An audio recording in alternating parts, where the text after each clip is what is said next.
So in today's video, I'm going to do a review of A View from the Top of the World by the band Dream Theater. This is album number 15 for them, released on October 22nd, 2021.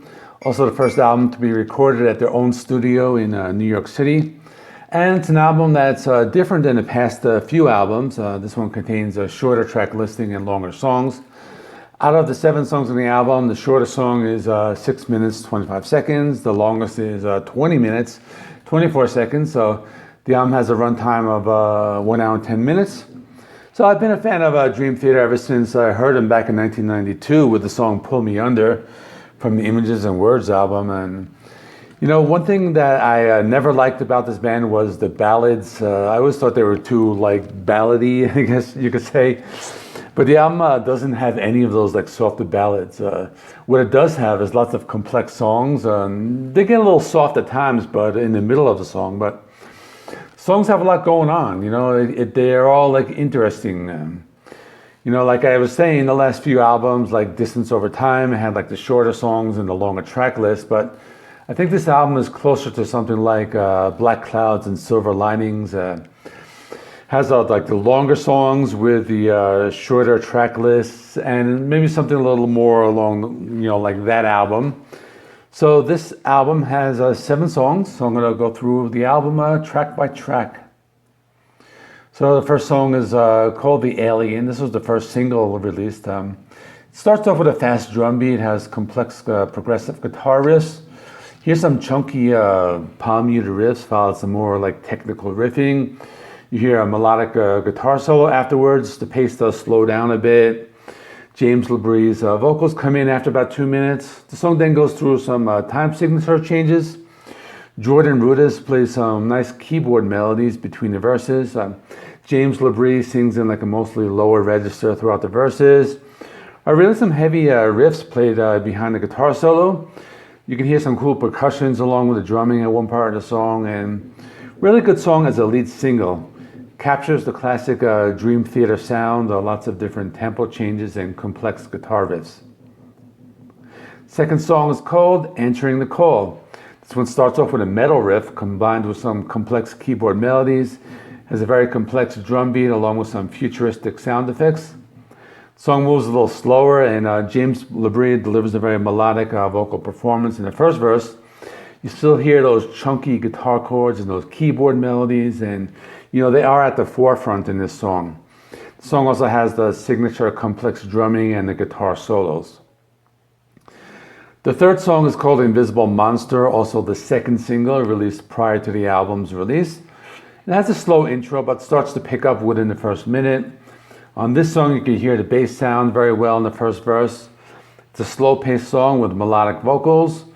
The song still has their complex rhythms and tempo changes. On this song, they're trying to focus more on the melody, but you can also hear lots of technical guitar riffing. The song has a quiet and atmospheric breakdown. It kind of creates a haunting feel, and that goes right into the guitar solo, very complex and melodic. So the next 3 songs, probably my favorites. Track 4, Sleeping Giant. This one has a quiet intro. Then it goes into a heavy, futuristic guitar riff backed by keyboards. The drum beat is very complex. The distorted bass sound also adds to this complete wall of sound. The song has lots of tempo changes and heavy palm muted riffs. It's a fairly slow song. Guitar riffs really stand out in the song as well as the complex keyboard arrangements. It's a 10-minute song, so there are many different parts to the song.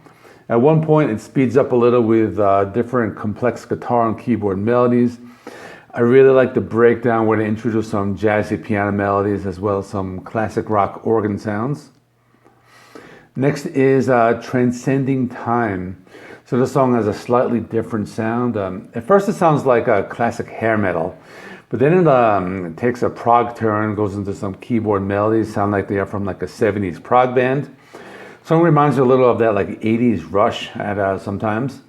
I think the keyboards really stand out in this song. The song has a very fast-paced rhythms. James LaBrie's vocals are more on the melodic side. The song also has a heavy side to it with some really chunky palm muted riffs. The song also has a soft piano interlude, kind of adds a nice break to the song. And this is actually the shortest song at 6 minutes, 25 seconds. The next song is called Awaken the Master, and this one starts out with a very heavy thrash metal guitar riff, followed by some complex futuristic keyboard sounds. The drum beat is fast, there are lots of complex riffs and melodies, and this is all within like the first few minutes of the song.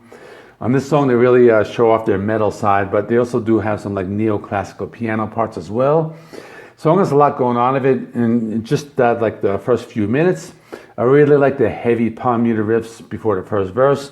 James LaBrie's vocals do come in close to the 3-minute mark. They really balance the heavy and light with the song and the soft piano and heavy guitars. You also hear the bass very well during the first few parts of the song. And there's one part of the song where they do turn up the distortion on the bass and give it a really like heavy sound. And the last song is the title track, A View from the Top of the World. It's an epic 20-minute song. Starts out as if it were like a movie score. It has like the marching drum beat and some epic keyboard arrangements. It's a song that slowly builds as it progresses. You hear the thick bass and the distorted guitars followed by keyboard melodies. The vocals come in about like 3.5 minutes later. And as you would expect from a song like this, it goes into many different directions and different tempo changes. There are a few times it gets soft and melodic, and other times the rhythms are very complex and technical. I really like the organ sounds, kind of remind me of like classic Deep Purple, it has that kind of like that sound to it. The song does slow down to a crawl at like the 9-minute mark, has a very atmospheric breakdown with some clean guitar arrangements. And the melody, it kind of sounds like a violin. It's probably a keyboard though, but it's followed by some melodic guitar solo. The song picks up the pace at the 14-minute mark with some like faster and heavier rhythms and melodies. The song has some heavy and doomy guitar riffs that come in towards the end of the song. And for a 20-minute song, it doesn't really feel long. There are many different sections and lots of tempo changes. So in conclusion, I do like this album a lot. I think it's an improvement over the last like few albums. It's a return to that more complex arrangements we have seen with the band before. Songs were very interesting. They were heavy at times and they were melodic at times. I don't think the album has any weak songs. I like the non-singles better than the lead singles. I would say that Sleeping Giant and Awaken the Master were my favorites. Give this album a 9 out of 10. Very good album. If you like progressive metal and progressive rock, I think you would really like it. So definitely recommend. Definitely check it out. So that's all. Be back tomorrow with Elton John, the Lockdown Sessions, and on Monday with the new album by Cradle of Filth. Thanks for watching. This is JC Rock and Metal Reviews. My name is John. Check out some of the other videos I have linked here. Please like, comment, subscribe, and I'll see you all in the next one.